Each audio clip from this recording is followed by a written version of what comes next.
Hey sis, welcome back to Dear Soul Podcast. I am your host Monisha. Let's get into it.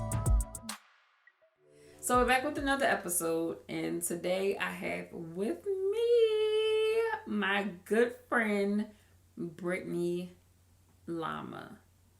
And we're going to be talking about starting from scratch. And by starting from scratch, we mean moving back home with your parents. But before then, I would like to introduce to you Brittany. Hey, Britt! Hey, what's going on? What's going on to the podcast world? How's everybody feeling? I'm excited to be on your episode today, and excited to talk about from scratch. Yes. My God. Yes. Now we got this title because we are Martin super fans. Yes. And so there's never a conversation we have where we don't make a reference. Where we don't make a Martin reference. And so one day I think we were just talking about like our experiences with moving back home, and we was like, yo, we really starting from scratch. Really. And like we immediately thought about the episode of Martin. Hopefully y'all know what we're talking about. Please. The one when he was in a DMV. Yep. And so yeah. Racing R-E-S-P-E-C-T.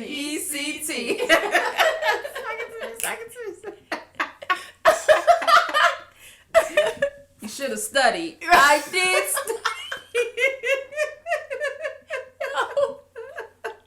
His face. Then He like pulled his veggie out when he walked away. So, it has been quite an experience for me. When I moved back home, it was to break cyclic behavior. I was a mess, okay? I was a whole mess as far as my finances and just other behaviors that I had to get under wraps. I had to get in control. And so my parents was crazy enough to let me move back in with them. Red gracious. Right.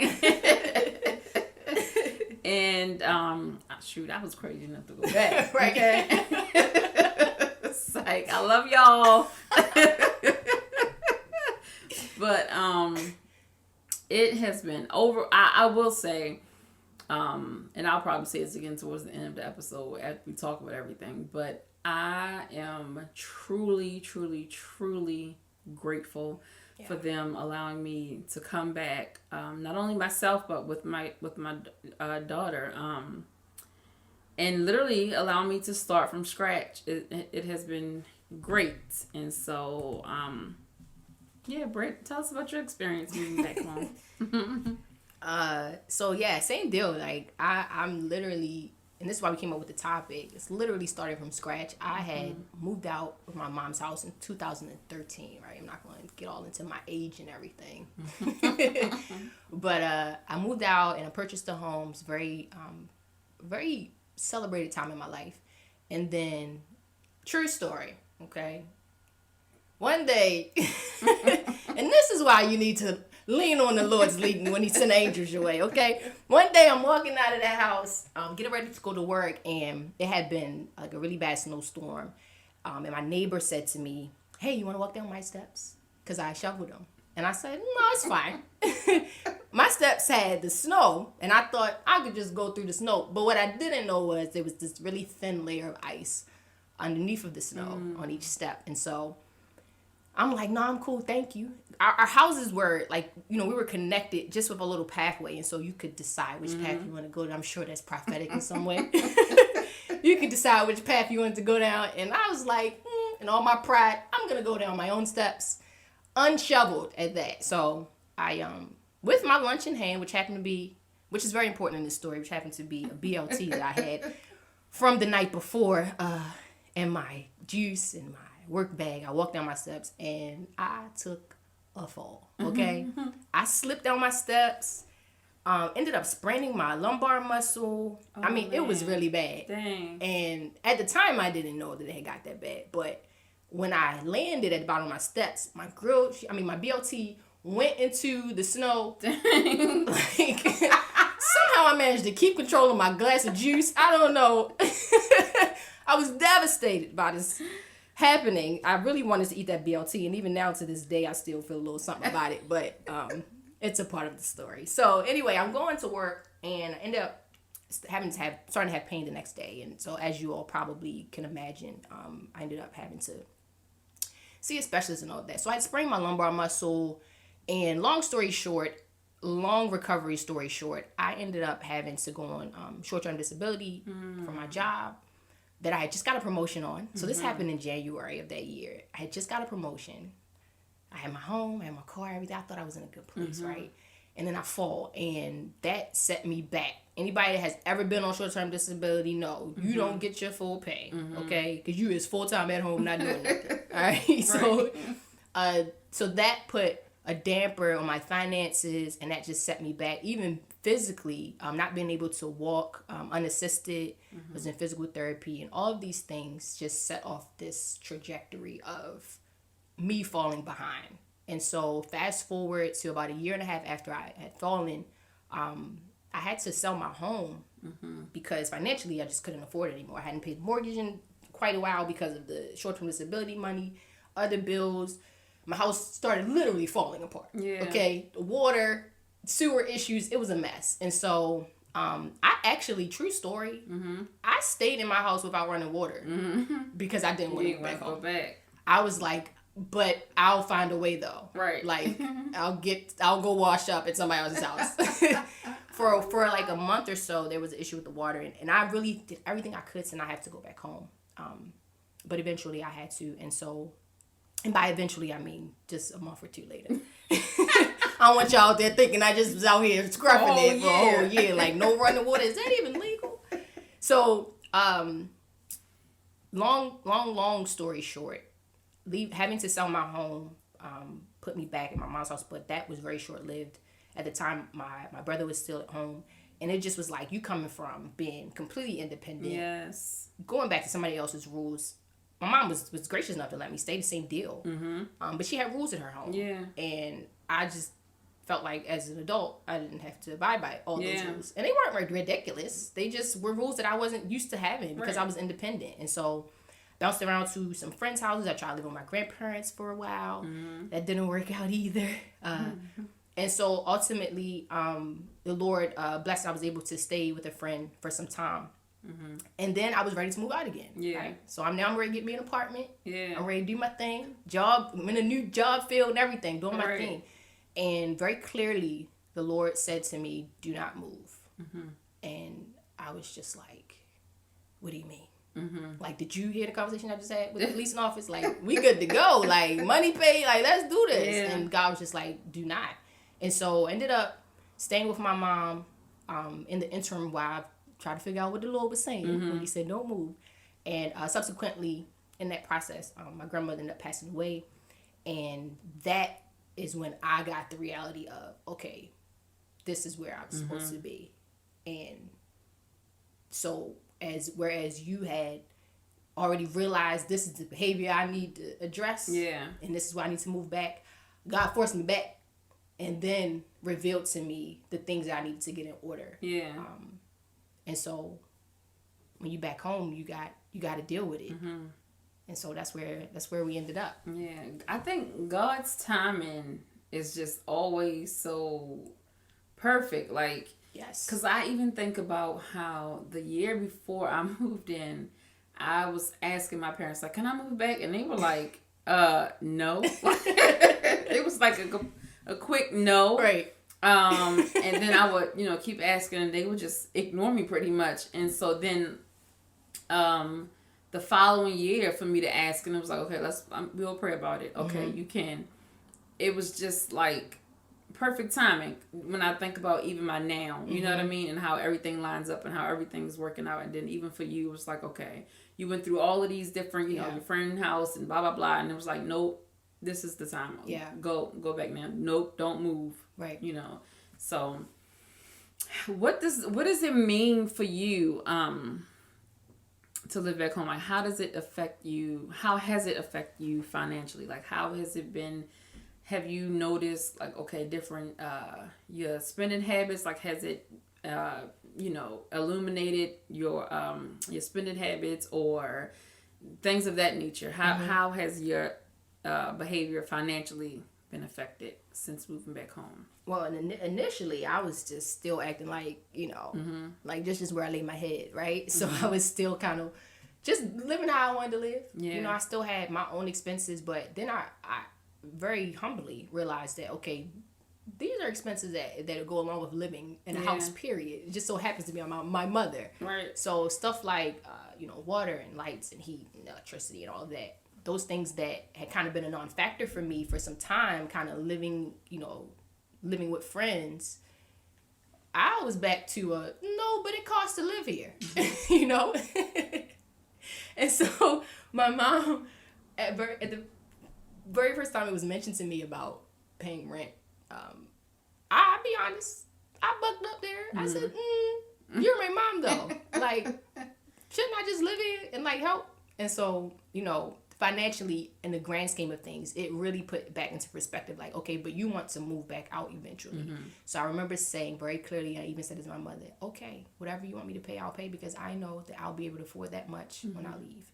And that is when my mindset shifted. Yeah. Like, okay, it's not about what I'm paying here. It's about what I'm financially preparing myself to be able to pay when I'm moving. And then personally, more recently, within the last 3 or 4 months, I got on a plan to be debt free. And so it has been a luxury only having to pay my mother, right? And not having to pay all the other utilities that go along with living alone. And at first I didn't see that. But now I see it and I'm able to factor all those things in. And, you get this, like, I'm independent, but I'm still not, like, I might contribute money, but, like, ultimately it's her refrigerator with her food and it's what she likes. And it's like, well, that's what dinner is and all of that. And so all of those things factor in. And so I'm able to be more intentional about my spending in that way. I can say, well, I'm fine with a bowl of cereal. If you want to cook you some hamburgers, you do that. But ultimately, it has really, like, showed me, hey, you was out here just spending because you wanted to. Yes. And it's not going to be like that when you get back to living, on your own. And that's where I am now, thankfully. Yeah. What about you? So for me, as I had said, about my bad behavior as far as my finances, I've gotten a lot better because like I said, I've saved a lot of money since living with my parents. And then I was also able to fix my credit, which leaving out of and I'm not ashamed to say this because I ain't there no more. That's right. But leaving out of my apartment, I was in the high 300s. Come on, high. Low 400s, okay? And now I'm proud to say I'm in a club. I'm in a club. Okay, club. The 700 club. And that took a lot of work. And then another thing that I am proud of is that I'm able to give. I've learned how to give. Yeah. And that we'll talk about that later, but that was one of the things God has dealt with me with in my heart. And so now I'm able to financially. And also I've learned how to give. And so I am a giver now, which I haven't always been. And it wasn't because I just didn't want to give. Like, no, like, I'm not giving you $1. Be hungry. Like, not like that, but just because I was in the poverty mindset. Like, it was like, no, I can't give you because this is my last. And if I give you my last, then I won't have anything. Right. And so the fact that I am now delivered from that mindset is a blessing. And this all came about being the work started in my apartment when I was realizing my bad behavior, my bad spending behavior. And so then moving into my parents' house has just kind of, made way for more healing and recognizing where I had trouble. So for me, financially, I was able to save. I'm able to save a lot more. I fixed my credit, and I am a giver. That's beautiful. Yeah. So what about you? Emotionally, what happens internally for you, emotionally moving back home? What was that like? Man, I mean, anytime that you kind of downgrade, I guess, in your mind, that's an emotional hit that you take. And what it really did was highlighted my pride to me, in the areas that I had been puffed up, thinking that, even areas of entitlement and certain things that would not even be verbalized, but just that I had noticed that God had revealed to me internally, like, oh, you think you're owed this because of this, or you think because you have an education you should be. And it's like, no, I run this. Yeah. And so I took a lot of internal looks, like, okay, I don't want to be back here, but I am. So now I'm starting from here. I can't worry about what I used to be doing, what I used to be afforded the opportunity to do. This is what God wants for me right now. On top of the internal stuff, like I said, my grandma had ended up passing. And so there was that bout with grief and trying to fight through that. And then still having, like, you're like kind of faced with it on a regular basis. Yeah. So fighting through that, fighting through the realization that you're not as independent as you used to be. Yeah. And then, just being back with your parents is a total wall in itself. Okay. Like having to set those boundaries, even emotionally, to be able to function as an adult with a whole life, with a whole job, a whole career, with all of the ministry responsibilities, if you have those, and all of the stuff that goes along with it. And also your parents are still upstairs or downstairs, right, or in the kitchen when you're trying to do what you're doing. So I took a lot of time. I spent a lot of time in prayer, and I also went to therapy. So there's that too. I don't want you to throw that in there for the people. Right. Jesus plus therapy. Right. That's what the people are saying, and it's a fact. Right. You need both of those. But I'm imagining for you it may have been a little bit different because you have a child that you took home. Yes. And so yeah, for me, I had to, like, when I was in my apartment, right? 2 bedrooms, so I had my own space. My daughter had her own space. And so the days when I just didn't feel like it, right? Because I'm human. I had privacy, right? Even if she was in her own room, I was in the living room, and I was able to just worship freely because that's my thing. It just blessed my music. It was different to handle my emotions and everything like that. It's different in this season because I'm back at home with my parents, and so I'm not able to do some of the things I would do to help me emotionally now. And so, and it's not that, my parents don't worship or whatever, but it's just like, I can't, it's a little different. 3:00 in the morning, turn on Maverick, and just go into worship while everybody's asleep. I can't do that. So. Or just start speaking in tongues and prayer and everything. Open the word, walk through the house. Right. My dad and mom paying bills on the phone, and I'm just... Right. So...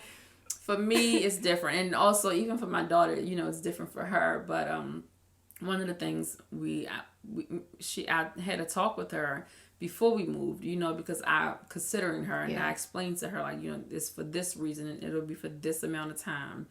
And, so it is different, but we're adjusting. And so...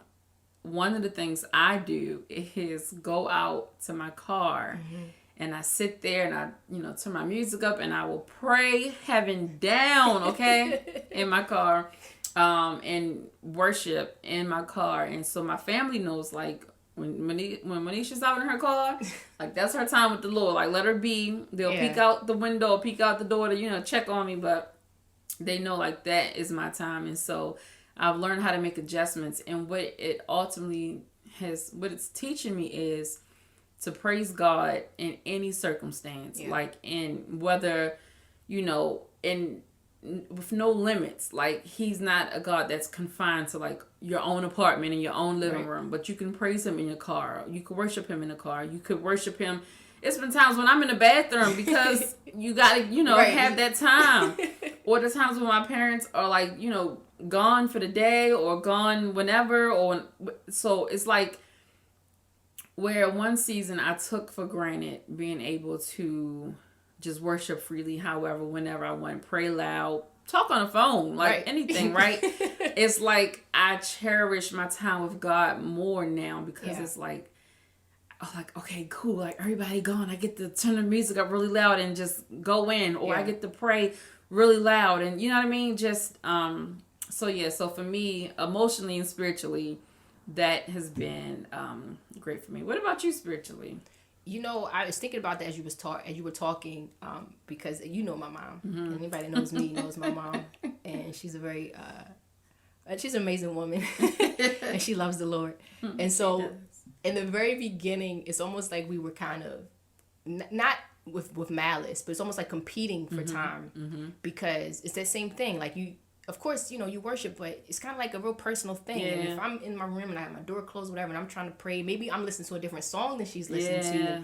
That can be kind of conflicting and cause this bit of chaos. And so I remember, not long after I had to move back in, that I kind of walked through my mom's house, kind of declaring and kind of reassessing and readjusting this atmosphere. Like, okay, no, this is what this house is going to be. Like, we're not going to have chaos as we're both trying to worship the Lord, right? Like, God is not the author of confusion, right? Yes. So we're not going to be in here competing for our spirituality. It doesn't make sense. And so it's almost like the Lord opened, like, just this opportunity for us to kind of share our spiritual experiences. Yeah. I grew up with my mom in church. She took me to church when I was a child. And so we spent the majority of my life, I spent worshiping at the same place that my mother spent. When I became an adult and I moved out, I ended up going to a different church. And so, you know, she has a different pastor than me and all of that. So there's all those different things that can kind of cause a conflict, but we've learned to like make those the highlight of us living in the same space, because she could tell me what her pastor talked about, I can tell her what my pastor talked about, we can share YouTube videos, podcast clips and stuff. And so now I find that we kind of in sync, right? So when she's praying, it's not out of order to hear her praying at certain times. It's not out of order for her to hear me praying at certain times. If we're worshiping, even if our songs are different, we come together in one area and we might worship in the same song. We're like, oh, that's what you're listening to? Okay, boom, yes. You know, we start praising. And so, whereas in the beginning, I felt inhibited with my spirituality and trying to really hone in on my relationship with Christ and really deepen it, now I feel very free to be able to do that and to include my mother in on that, and for her to include me on hers. And so our spiritual journeys have blossomed individually and together. And with that, we've been able to solve a lot of underlying things that we didn't even know were issues previously in our relationship. One of the highlights of me having to be back home in this season was the bettering of my relationship with my mother. It was not that it was a very poor relationship or anything was necessarily bad, but just that being an adult and be able to have adult conversations and say, this is something that was present in my childhood. Yes. This is how I felt about it. This is how it affected me in adulthood. Yes. And now I'm not dealing with that anymore. Right. You know, now God has delivered me. Now I'm healing. Now I'm processing. Now I'm getting through it through therapy. And to be able to have that open conversation. Yeah. To not criticize. You know, my mother was doing her absolute best to raise me as a single parent. Raise me and my brother. So it's never any criticism. Yeah. But to be able to say, hey, I know you're doing the best you could, but this is how it affected me. And now I'm in a better place about it, and I want to share that with, and it has now made my mother look at her parental experiences and be like, you know what? You know why I did that with y'all? Because my mother and father did that with me. Yes. And that wasn't the best way to do that. Right. I'm glad that you're healing. And my mother's a psychologist too, just by the way. And so one of the blessings is that in her clientele, her client base, she's able to see a wide range of experiences with people who deal with all kinds of trauma and depression and anxiety, whatever, the whole gamut. And in that, she's been able to hear stories of people that are like myself and millennials we are like, no, we're not dealing with that no more. Like, we healing out here. And so it gives her this new perspective. So when she come to me, it's like, you know what? You're a millennial. You trying to heal. You don't want to be like we was back in the day. No, we don't. We want to heal. Yes. So all of that has really, really come together in a very divine way. And I think that of all the stuff that we're discussing today, all the issues of starting from scratch, one of the blessings is the way that God has healed and mended relationships that we've had with our families, with our, extended family, with our families that we live with. Yes. And I'm so grateful for that. Yeah. Yeah. I would have to agree and just say, like, same for me.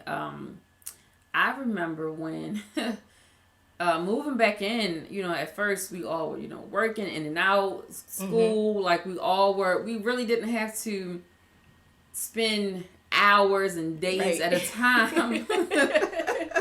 And I laughed because it's like, Lord, if I knew all this was going to happen, I probably would have stayed in my apartment. He was like, that's why you didn't know.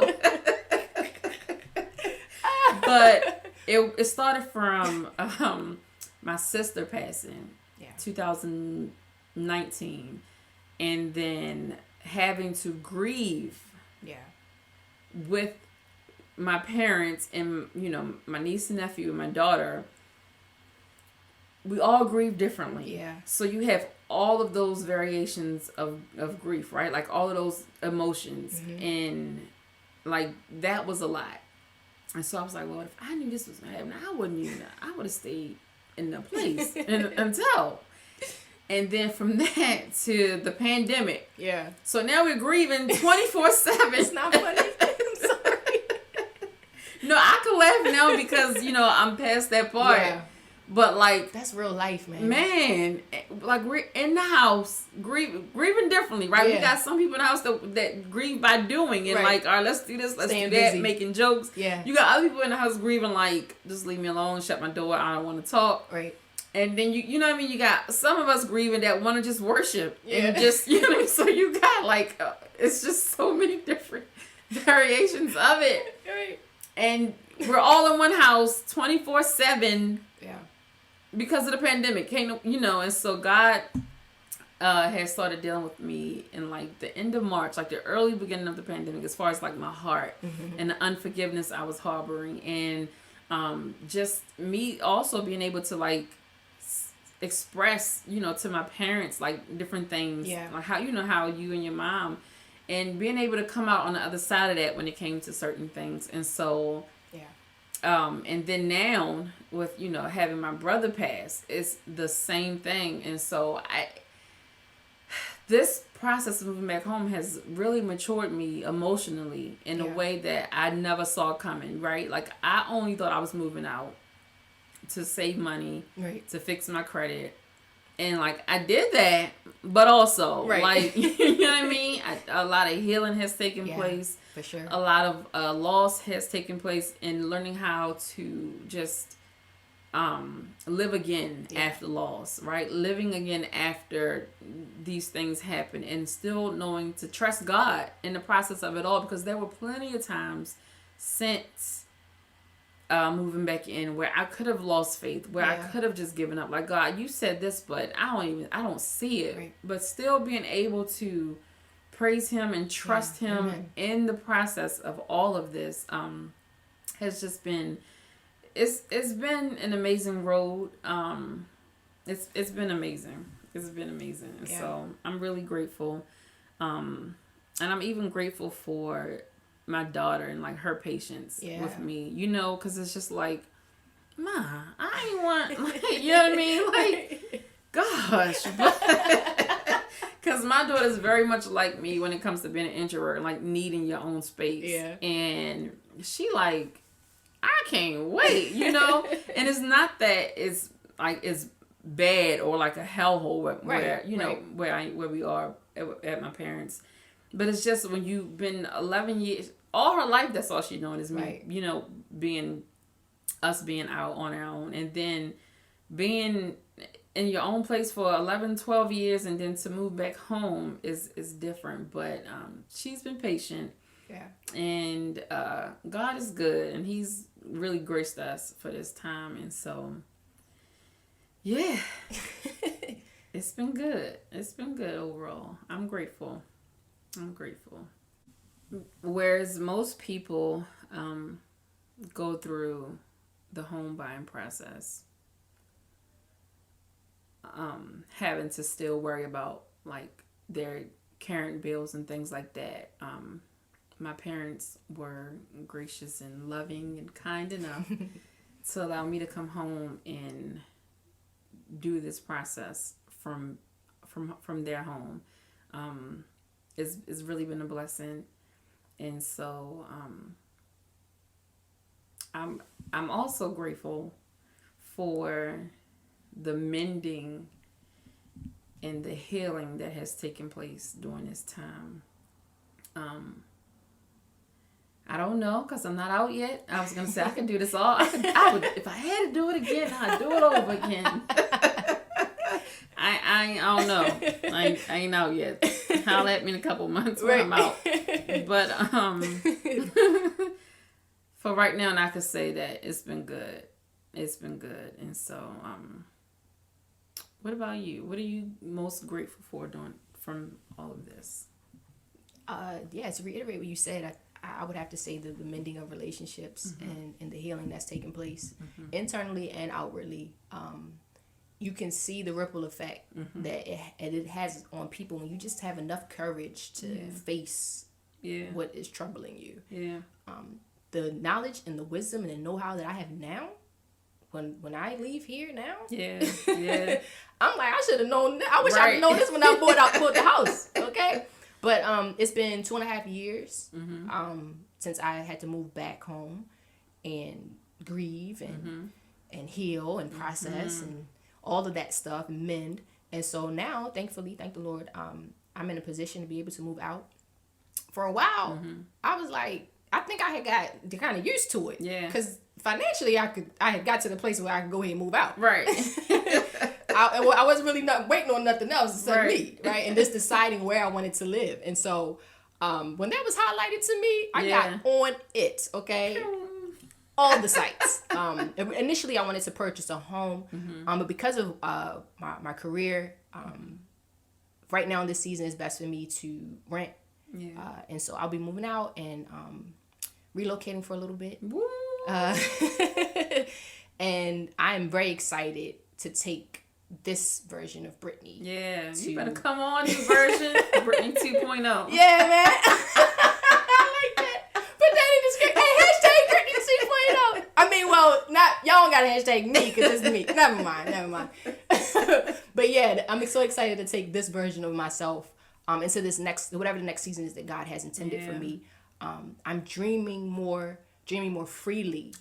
Because I don't have the pressure of dealing with my past. Yeah. And that has been the ultimate blessing in all of this. And I don't feel ashamed about having to come back home. Whereas before I did feel some shame. I don't feel any guilt.